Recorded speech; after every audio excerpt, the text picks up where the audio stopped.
With Vladimir Putin's almost inevitable victory in Sunday's presidential elections in Russia, attention will be turning first of all to the Russian economy, and I think we're likely to see some sort of a reshuffle of the government with some more liberal economists and reformers brought into the government.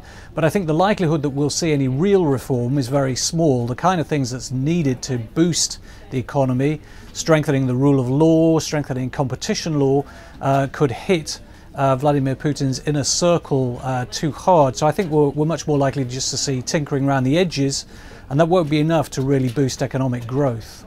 So if growth remains suboptimal and Vladimir Putin really can't deliver increasing living standards, rising living standards for the Russian population, I think we're going to see him fall back once again on foreign policy as the main area of focus for him.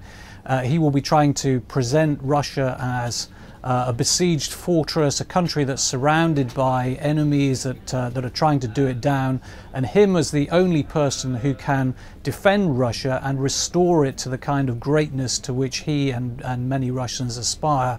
And what Vladimir Putin wants really is to re-establish a sphere of influence for Russia, particularly within the former Soviet Union, beyond Russia's borders and in former Soviet republics. So we're likely to see him push forward, deploy more pressure on Ukraine, for example. We may also possibly see something in the Baltic states, although the Baltics are part of NATO, which may mean that would be too risky for Mr. Putin to engage in.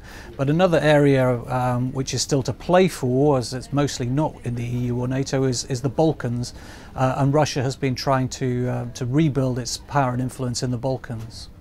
And of course, we've seen in recent weeks the poisoning of the former double agent Sergei Skripal in the UK. Still not 100% certain that Russia was behind that, but Vladimir Putin seems to have actually received something of an electoral boost from that. So that may only embolden the Kremlin to try similar tactics elsewhere.